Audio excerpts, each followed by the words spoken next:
Do it anyway. Do it afraid.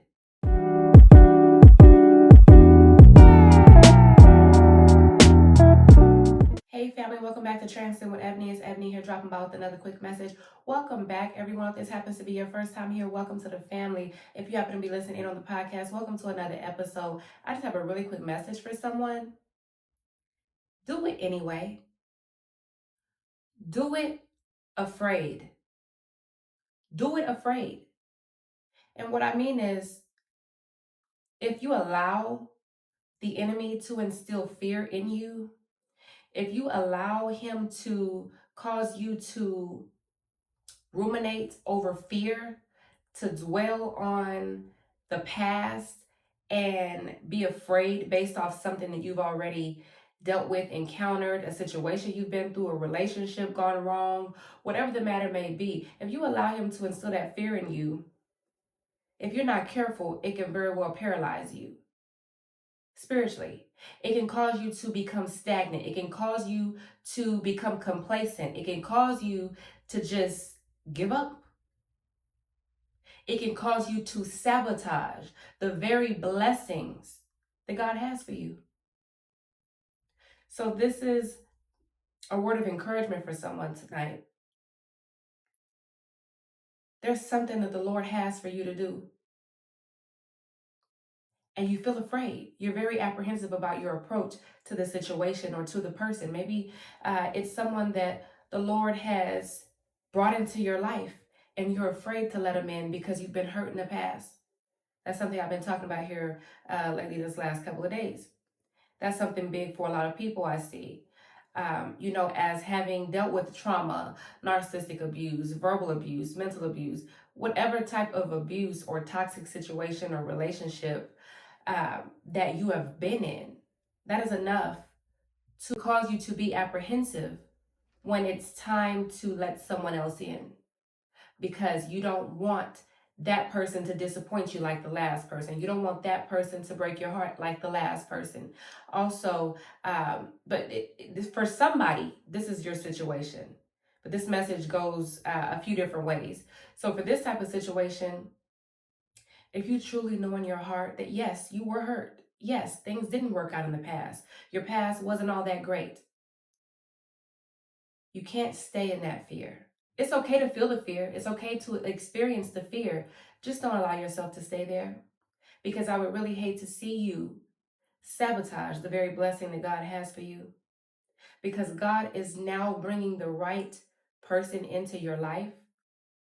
For you in particular, who this message is for, God is now bringing the right person into your life. So though you may feel the fear, you're going to have to push through that fear and do it anyway. It's time to let love in again. Because, see, what you thought was love before clearly wasn't. Did you fall for some things? Yeah, you did. But you weren't the person then who you are now. See, now you've gained insight. Now you've gained discernment. Now you've learned a lesson based off of that situation, based off of that person, based off of that encounter. Now you've learned a lesson. You gain wisdom. You gain knowledge. You gain understanding. So now you know what to look for. You know what not to fall for. You got this. God has been working on you. He has been molding you. He has been shaping you into the man or woman that you have become to this day. And he used that situation to teach lessons, to prepare you for the person that he has for you. See, now that he is bringing that right person in, you're going to have to be willing to take the steps to do it afraid. And you're going to have to develop the mindset of, you know what? Great risk, great reward. You have to say to yourself, hey, if I truly want love, if I want the God ordained spouse and love that he has for me, I'm going to have to be willing to take the risk of stepping out on a limb and possibly being hurt again. And oh, maybe that terrifies me. Maybe that may be a hard pill to swallow. It's something that no one wants to put themselves in again or go through. But if you don't step out on faith, if you don't walk by faith and not by sight, if you don't step out on that limb, how will you know whether or not that was actually your person?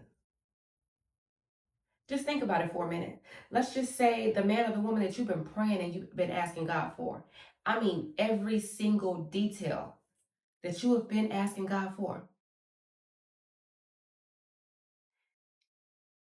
He already had that in the right individual. That right individual, he's been working on them. He's been molding them. He's been shaping them behind the scenes as well. And now that you both are ready, now that you're both to a level of being healed to where you're, and maybe not even fully healed, because the rest of your healing you may do together by way of love, because love covers a multitude of sins and love conquers all. So God may be very well be uniting you with the right person at this time because it's the right time for both of you. You are both at the point and place where he needs you to be to unite you, because you don't want to awaken love too soon. So he didn't bring that person in because you weren't ready. One of the reasons why he made you wait and why you weren't ready, because you had to learn that lesson that you got from that heartache. So now that you've gained that wisdom, you gained that knowledge, you've gained that understanding, now you're moving forward. Now you're walking with him. Now you're sticking closer to him. You're walking by faith and not by sight. Now he can bless you with that kingdom spouse, that kingdom wife, that kingdom husband. So though you may be afraid, I mean, it may terrify you to let that person in because of the what if. You got to learn to start looking at the glass as half full rather than half empty. You can't sit here and say, well, what if this happens? What if that goes wrong? What if this doesn't work out? What if they hurt me? Yeah, they might. That's a possibility. But are you willing to take that risk? Are you willing to push through, press forward, and take that risk? Because on the other end of that risk, maybe the love of your life that you prayed, hoped for, and dreamed of your entire life. Do it afraid. Do it anyway.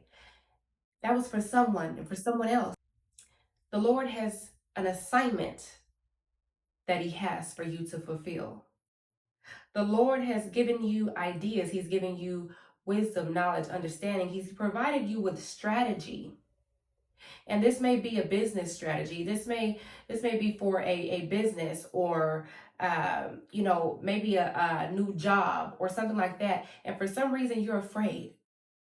You feel like those are big shoes to fill, and you don't feel like you're worthy of that. You don't feel like you got what it takes to fill that position, to fill those shoes. You don't feel like you have what it takes to succeed in that area, at that business, at that, whatever that assignment is. You want to shy away from it, and you want to say, Lord, me? Like me? Lord, I think you got the wrong one. I don't think that's for me. What about them over there? They seem more qualified. Just because that person may seem more qualified in man's eyes, God has qualified you. God himself, the creator of all things, has qualified you, and that is all that matters. So do it anyway. Maybe you have been on your knees and you've been praying and asking God to get you and your family out of the situation where you're living in scarcity and poverty and lack. And he's giving you billion-dollar business ideas. And maybe you don't see how great that is right now. Maybe you don't see how big the potential of that is. Maybe you just see it as something that you may feel like you're not cut out for.